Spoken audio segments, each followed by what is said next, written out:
This is really the sounds of the universe. This is what the cosmos sounds like. Pythagoras found the secrets of the universe, the rhythm of the universe, the mathematics of the universe through just a long string, which vibrated. If I have any guru, it would have to be Pythagoras, and of course rhythm is the god. In the pantheon of rock and roll gods, the Grateful Dead have always been known for their somewhat cosmic approach to music. As one of its founding drummers, Mickey Hart has spent the better part of his professional life outside of the Grateful Dead, exploring the cultural and scientific basis of good vibrations. The universe is made of a vibration. I've been very interested in sonifying the universe, the cosmos, the sun, the Big Bang, taking those radiations from telescopes, radio telescopes, and turning that radiation into sound, which I make music out of and compose with, that in the macro and now in the micro with the brain waves, heart rhythms, DNA, stem cells. All of these have a sound. And so we take these sounds in and we embed them in the music. Mickey's search for the universal source of rhythm has gone intergalactic and all the way back to the beginning of the cosmos. The moment of creation, the beginning of time and space, when the blank page of the universe exploded and created the stars, the planets, black holes, pulsars, supernovas. This was the beginning of time and space, and then us. And then we are still now toying with this rhythmic stimuli that was created 13.7 billion years ago. What is neat is someone who's artistic to hear these sounds and be inspired by them and turn them into something that's really pleasing for people to hear. Astrophysicist George Smoot earned a Nobel Prize for his work in charting the origins of what many believe to be the beginning of creation with the Big Bang. He's also a longtime Deadhead. He can show me waveforms of the first million years and all that, and that's really great. But as soon as I see that, I said, give me those waveforms, George, and let's see what they sound like, and let's dance to those things, and George said, yeah. With the help of the University of California at Berkeley's supercomputer, Smoot's team converted light wave traces from the Big Bang into sound waves for Mickey to work with.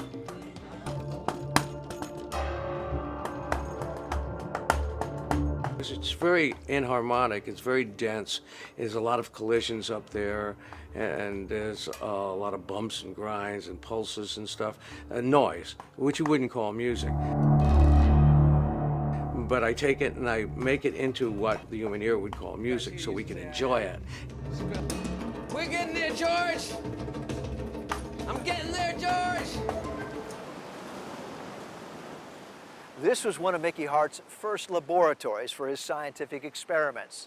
He and the Grateful Dead's Jerry Garcia used to sneak up onto the Golden Gate Bridge at night when it was closed to pedestrians, sometimes armed with rubber mallets, so they could record the vibrations of the bridge and include them in the Grateful Dead performances in the 60s and 70s during the band's heyday. Years later, he worked with the Exploratorium Museum and the National Science Foundation on creating a replica of the bridge with sensors so he could actually play it as a musical instrument. And he did, with great fanfare for the Golden Gate Bridge's 75th anniversary. Now, I'd like to do something with it as important as playing Grateful Dead music. See, the thing about music is that you take the feeling that you get from music and you take it out in the world and you do some good with it. It can be used for other things than dancing and pleasure. It can be used as medicine. When I played a drum for my grandmother, who had Alzheimer's, she spoke my name. She hadn't spoken in a year. That was power. Where did it come from? How did this do that? Dr. Adam Gazzaley, a research neurologist at the University of California, San Francisco, is working with Mickey on identifying rhythms that can stimulate different parts of diseased and damaged brains. Mickey's wearing an EEG cap here, and each of these electrodes are detecting those very subtle signals that have rhythmic activity being generated by the neurons in his brain.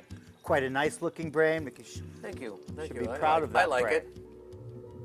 Okay, So this is live recording right now for Mickey's brain.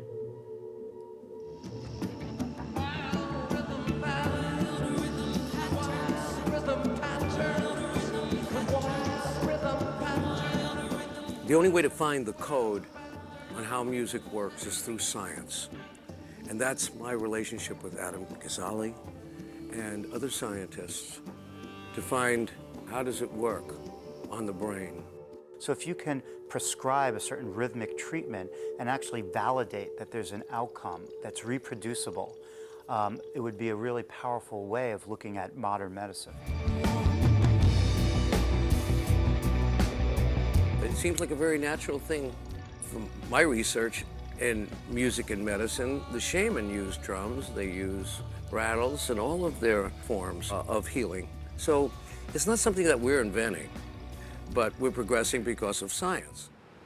A team of stem cell researchers at the Gladstone Institute at the University of California, San Francisco, are working with Mickey on identifying impulses generated by brain and heart cells.